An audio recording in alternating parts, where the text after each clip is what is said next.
Hello guys, welcome back to my channel. Memo African Motives, still working on engineering science N3. So in this platform we shall be focusing actually on motion, energy and power, but specifically on the question paper which was written in April 2021. So let's see what we are having in this case. Like I said, that we shall be focusing on motion, power and energy, or motion, energy and power. So that is the part that you're going to be focusing with. So if you're new to my channel, guys, you can consider being part of the family by subscribing so that you won't miss any of the classes that we shall be having from Memo African Motives. So as you can see, that is the question with actually that is 16 marks for this. All right, so let's quickly rush through the question. On the first part, we are given on number 1.1, complete the following sentences by writing. Take note, you are only writing here the missing words next to the question, number 1.11 up to 1.114 in the answer book. All right, so the first part, we are given that a body on 1.11, a body will remain at rest or continue to move in a straight line with, okay, then we are given velocity unless acted upon by a certain force, like that. All right, so what are we going to have here? We know that this is actually the first law that we have, which states that when a body is remaining at constant is moving with constant velocity, or is at state of rest, it means it has a constant velocity unless acted by an external. So this is going to be an external force. Okay, so we have got constant velocity. So this is one. So let's answer the exactly manner that they want us to answer. So this is A. So on A we have got constant, okay, that is a constant velocity there, or we have got uniform. Okay, so it can be constant or it can be uniform there. On B we said it's going to be acted by, upon by a certain force. So the force that we are talking about is the external force, or we can just any force that is not balanced, which is something that is unbalanced. All right, so this is actually the external force. Okay, so external. All right, so this is what we are going to have. This is external, guys. External, supposed to be TER, something like this. Yeah, external.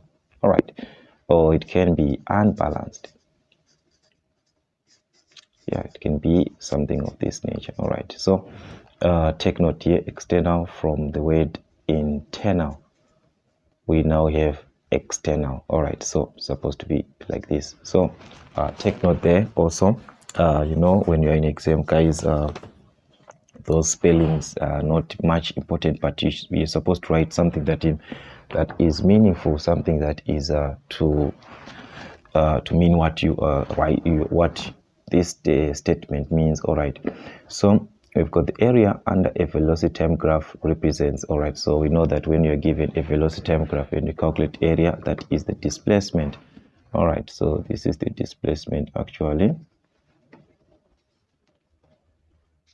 Displacement, so sometimes you can use this as the area. So this is displacement, which is measured in meters. All right, then we are given this is the change in position of an object with respect to another object and the reference plane. What is this change that we are talking about? So as you can see, this is actually movement which is taking place, so which means we're actually referring to motion, movement, motion. All right, so movement, that is motion, or it can be movement. That's a movement. All right, then the change in the of a body is proportional to the force applied to the body and takes place in the direction of the applied force. What is that change that we're talking about? Okay, so this is the momentum, guys.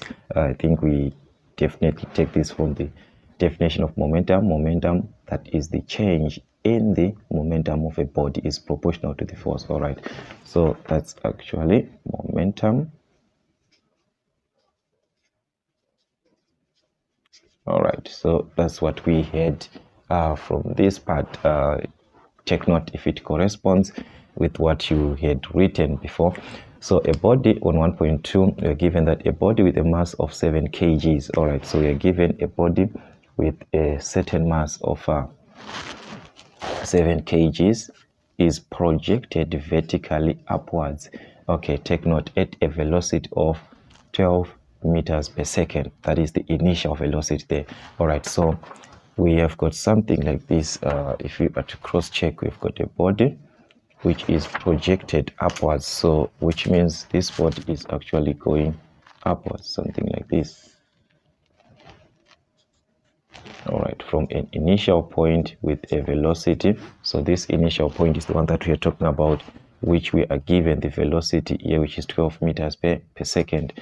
So we are given 12 meters per second, so it's going upwards to a certain point there, which is at a certain height. All right, and this body is having a mass of 5 kgs, but as we can see that it's going upwards, so therefore it's going to be dragged down by the gravitational acceleration, which is minus 9.8 meters per square second, because this one is going to be forcing it to go down because it's going upwards. So your g is going to be a negative, the acceleration. All right, so the first question is determine the following.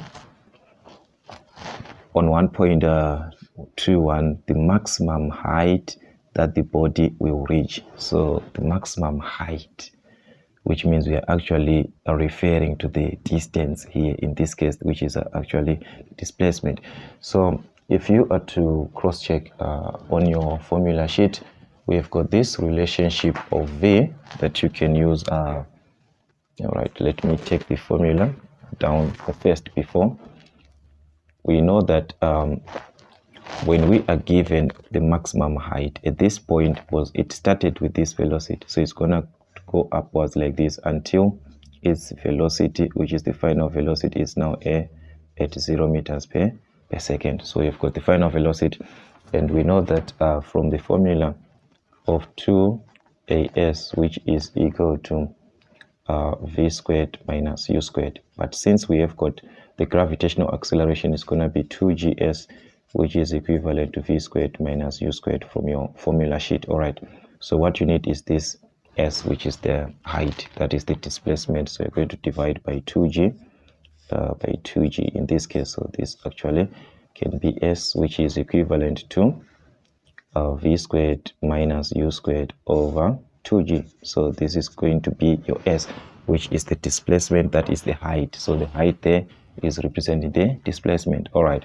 so we can actually substitute, because that is going to give us the maximum height, and we've got the formula for that and the information that is required. Remember, we said when it is projected up, the final velocity is going to be at 0 meters per second when it is at its maximum height. So our v, that's a 0, so you're going to substitute there 0 squared minus u, which is the initial velocity, which is 12 meters squared. So it's going to be 12 squared over 2g. So remember that it's projected upwards, so the g is going to be a negative because it's opposing, so it's going to be negative.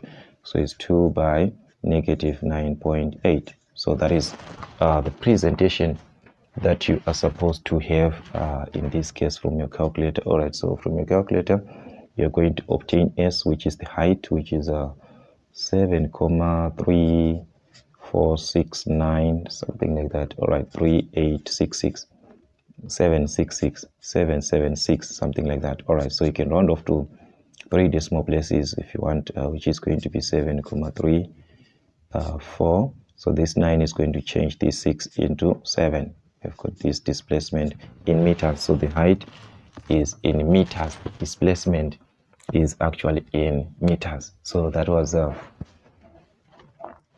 question there. It was just a matter of giving up the formula there. So let's see another question that we had on 1.22. So we're asked to calculate the kinetic energy when the body is 5 meters above the ground. All right, when the body is 5 meters above the ground, what is going to be the kinetic energy? That is the question there. All right, so what are we going to do? That is the actual question here. Remember that when you are working with kinetic energy, this is the concept, guys. The body is actually going upwards like this, and it is covered 5 meters. All right, we know that at the top point here, at the top, we are going to have the potential energy, which is at the top. All right, at bottom here, you still have the potential energy, but we are saying after covering up the distance, after covering up this distance of 5 meters, this potential energy which we have at the top is actually going to be equivalent to the kinetic energy which has been used, which we know the kinetic energy is half mv squared. But because of the information that we are given in this case, if we are to apply half times the mass, we know that the mass of this object is we are given the mass of that was 7. Was it 7? Oh yes, that is 7 here, the mass. All right, so it's half of 7 times v squared, of which we obtained the velocity. We do not have the velocity, you see now. So that is where we are limited from this formula of finding the kinetic energy, because we do not have like the velocity when it is moving in this manner. We are just given, take note, this is like the velocity of the object, the initial, not the one that is affecting the kinetic energy. We are not given that one. So that is where this formula is limited. So what am I going to do? Since I know that this kinetic energy is actually equivalent to the potential energy at the top, I'm going to take that now as an advantage. All right, so what am I going to do as an advantage? Kinetic energy that we have is equivalent to the potential energy at the top. All right, so if it is that, so we know that potential energy is given by mgh, so this one can actually give us the answer. So m is the mass, which is we are given the mass in this case from that part, which was 7 kgs. Okay, if I'm not mistaken, we've got a mass of 7 kgs times the gravitational acceleration, which is actually, when you are taking this g, when you're referring to energy, it doesn't affect being positive or negative. Okay, so this is just going to be 9,8 times the height, the one that you are referring to now, which is the new height of 5 meters. This one, this is the height that you're given of 5 meters. All right, so that is kinetic energy is equal to the potential energy that we have at the top after 5 meters. All right, so you can actually use your calculator to simplify this. You're going to obtain 343, and this is energy which is measured in joules.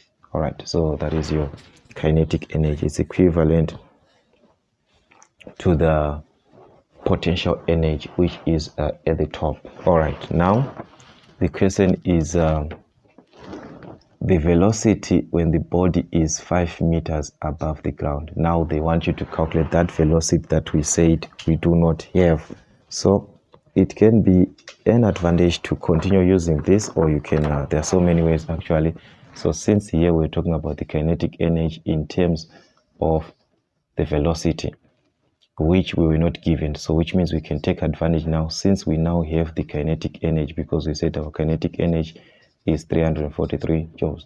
So we can actually equate this to find the velocity, because this was after 5 meters, which is the same 5 meters that we are talking about, which is above the ground. All right, so that means taking this kinetic energy that we obtained, we are going to have our 1.23, all right, as the kinetic energy, because we know that the kinetic energy is equivalent to half mv squared.